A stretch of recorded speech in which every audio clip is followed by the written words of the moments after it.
These business streets are not for the weak. I will tell you for absolutely free. Find out what makes your product, your service, or that skill, that passion you have unique from everyone else's. Just have your money separate. Don't be using your business money to buy lip gloss. Please, let's not do that in 2024. If you are watching this video, it means that you are someone who has a side hustle, a passion, or a hobby, and you are thinking about how you can take that from what it is and turn it into a business. My name is Priscilla. I'm a Nigerian fashion designer based in the UK, and over 10 years ago, I actually had a degree in microbiology. Well, I kind of still do, but I was a microbiologist working in a pharmaceutical company.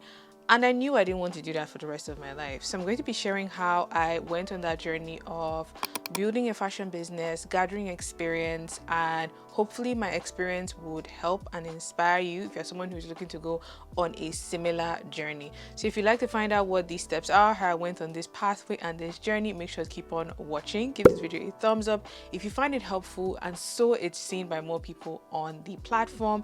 And with that out of the way, let's get into this. Step one that I always recommend people to do is to educate yourself or get some kind of training, especially if your passion involves you to have skill. Skill and experience is something that would make you stand out from your peers, make you stand out from other businesses. If you need to do some kind of training, take a course, you essentially don't need to go to fashion school. I always preach this motto: if you're someone who is able to, if you can learn on yourself, if you can take courses and really take it seriously, implement information that you find and you learn and you research online, I say doing some kind of further training just gives you an edge over every business, over every person who is trying to do a side hustle situation kind of thing. If you feel like going and taking that course, doing that degree is what would be good for you because you know how you learn, go ahead and do that. But do your research and find out the necessary skills that you need, what kind of training you require. And if you don't even want to go to school, you can take the pathway of becoming like an intern or an apprentice under someone who is in that industry. I find that learning real life industry experience always tops the kind of experience that you get at school, because usually at school they teach you the theory, they teach you things in sort of like in a hypothetical sense, but when you're actually working under someone who runs a business, who has that skill, and see how they apply it on their business, how they work with customers, how they deal with their finances, you can pick up those things in real time and implement them when it's time for you to start your own business. So you have taken the course, you have gone to school, you have studied, you have informed and equipped yourself with the knowledge and the skill and all that good stuff. What's the next thing you need to do? I say have a moment and think about what makes you, your business, and what products and service, what you're offering, what makes it unique from everyone else's. Essentially find that unique selling point, or USP like we call it in business. That differentiating factor is going to give you a fighting chance when you get into business, because these business streets are not for the weak. I will tell you for absolutely free. Find out what makes your product, your service, or that skill, that passion you have unique from everyone else's. Is it the fact that you handcraft things, or you use a particular type of material, or your personality that you would allow to shine through when you tell your brand story, or the fact that you are going to be taking something and converting it into something entirely different? That sort of journey and innovation might be a USP that you have that will give you an edge over everybody else that already exists in business. Once you have identified what that USP is and how you're going to essentially make yourself stand out from everyone else, it's important to actually do some research to find out who your target audience is, because if you don't know who you are selling to, it will be difficult to craft a product, an experience, and a brand to suit that customer. Do market research, which is essentially when you research who your target audience is, who your competitors are, and that gives you a better idea of how to fine-tune your marketing, how to create your product, the kind of photography to do for your products, where to even price your product in terms of like the market level. Doing market research is very, very important. Go online and see what brands exist in that industry you're about to go into. Find out what their their pricing is, who their target audience is, and then create a customer profile based on that information of like where this ideal customer is, what their age is, what they do, how much they earn, what their hobbies and their lifestyle are. Because from you finding out all that information, you are able to create a marketing strategy to suit that ideal customer. From you doing research about your competitors, you're also able to get an idea of where and how you could possibly price your products. Now, these are just some things that it just increases your chance of creating a product and a service that would reach the ideal customer, that would resonate with them in the sense of the pricing, the branding, and all of that you would use to package your product or your service for your target audience. People of God, please write a business plan. I think I only wrote a solid business plan this year. It's actually ridiculous, and I've been in business for God knows how long, but write a business plan. What a business plan will do for you is it would help you to flesh out your idea. It would help you to really break down that business idea in a sense that you can realistically see if this idea would work. There are so many business plan templates online. There are really complex one of like 30 pages. There are more simplified one of like 10, 12 pages. So find a template if you don't even know where to start and start working on your business plan. It took me about 2 weeks to write mine. It takes some people weeks, months, but write a business plan, please. I use God to beg you, write one, because the moment you write one, even if you write it for yourself, it can become a document that is like a constant work in progress, because there are elements in a business plan that you need to update. For example, if your team has grown, if you've reached certain financial goals or targets, if your business has shifted from a particular business structure to another one. Maybe you used to be self-employed and then in a couple of years you now became a limited company.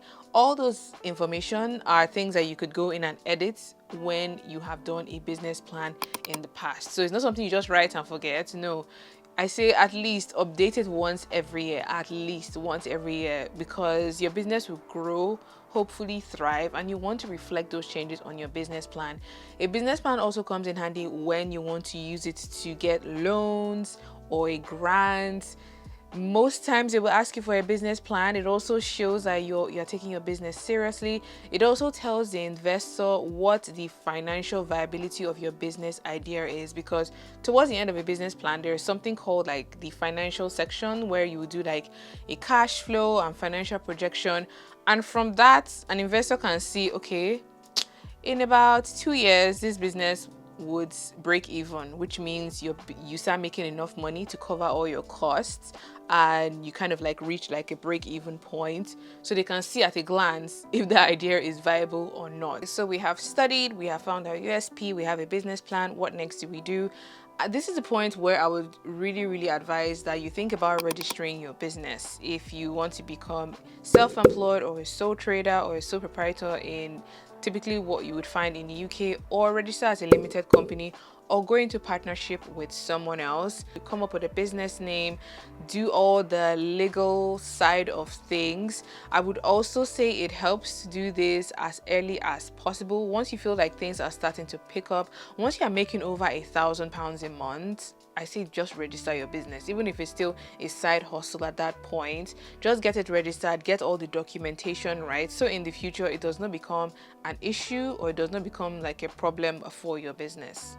If there is anything you take from this video is this, I would say before you make the leap of leaving your full-time job, of leaving a fully paid employment to focus on your business, please have some kind of financial plan or financial cushion, because a business is calculated risk. There's no guarantee that straight off the bat you start making profits that will generate enough money to pay you, to take care of all of your expenses. So before you take that leap to become a full-time business owner, full-time entrepreneur, have like enough money saved up for 3 to 6 months to cover all of your expenses, to cover your rent, your council tax, your water, your electricity, your Wi-Fi. Just have that kind of cushion or safety net. So If your business does not pick up straight away, at least you have that money as a backup plan. I know something I've heard a lot of people do is they wait for their business to get to a point where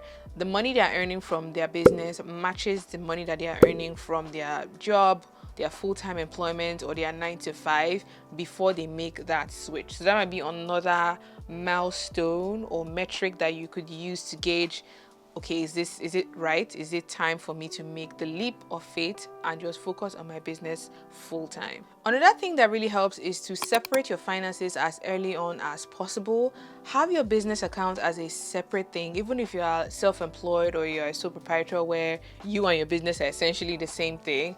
I say just putting all of your business earnings in a separate business account would help you actually track things a lot better. It will help you track your income, help you track your expenses, would make it easier to do like your bookkeeping as well.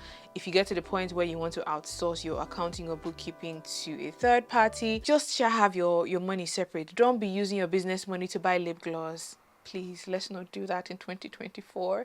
Don't be using your business money to buy a chicken Nando's. No, let's not do that. Let's respect our business. Let's respect the money that it earns, because I just think that shows that you are taking it seriously. So as early as possible, make a separate business account and have that as your business account. So all of your income goes there, all of your expenses goes out of there as possible. If you want to make another mobile digital account that you now use for your day-to-day personal spending, that way you're able to separate your own personal cost from your business cost. Experience, they say, is the best teacher. So I would say just start.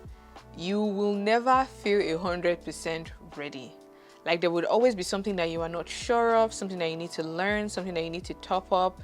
Just know that you would forever be learning something new every single day. It might be in regards to creating better products, having better customer service, understanding marketing better, branding, or how to improve your pricing. Just start. The worst that will happen is that it will fail. You will not die.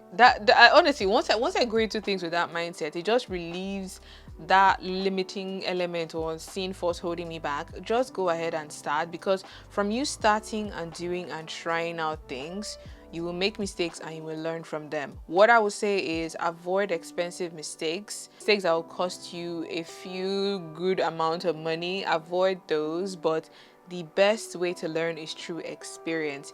If you are not sure of how something works, learn it. If you have the money to hire somebody to do something more efficiently for your business, go ahead and outsource that. If you're not great at marketing, there are videos like these, there are tutorials, there are books that will teach you about that particular subject. You will constantly be learning new things. You will constantly be informing yourself on areas that you are not sure of, because you want your business to grow and you want your business to thrive. So my final tip and bonus point of this video is be open to collaboration and networking with other business owners. There's nothing wrong with collaborating with people on your level, so collaborate horizontally. Oftentimes we want to collaborate with the big influencers, the big brands, the big companies, but there is something really beautiful and organic when you work with people who are like, at the same pace of growth as you, who have like a similar growth mindset as you. Reach out to them. They might be in your industry or an industry complementary to yours, and you guys could work on a product idea together. You guys could collaborate on a campaign together. You guys could create like a limited edition something together. But believe so much in collaborations, because from them you interact and cross mix your audiences. 1, 2, you might make a friend. 3, you might learn something from that person that you did not know, and vice versa. That is kind of like the journey I went on. Where I am right now is I am trying to figure out the future of my business, if I want to focus on just digital or physical, or if I want to have a mixture of both happening. But I'm just in a place where I am open to information, I am learning, and I am improving the Kim Dave brand. Our essential core purpose at this point is to empower and inspire people through content and through fashion. So whatever that shape, whatever that looks like in the next couple of months or years, I am open to that evolution, and that is where like my business and my brand is at this point. So I would love to know where you are on your business journey? Are you still at the beginning stage? Are you still trying to fine tune your product? Do you know what your USP is? What is your niche? Like, what makes your product and your service different from everyone else's in there? Leave a comment down below and let's have a good old conversation. And until my next video, I hope you enjoyed this one. I really hope you did, because I had fun filming this for you guys. Until my next video, have a good morning, afternoon, and evening wherever you are. Bye.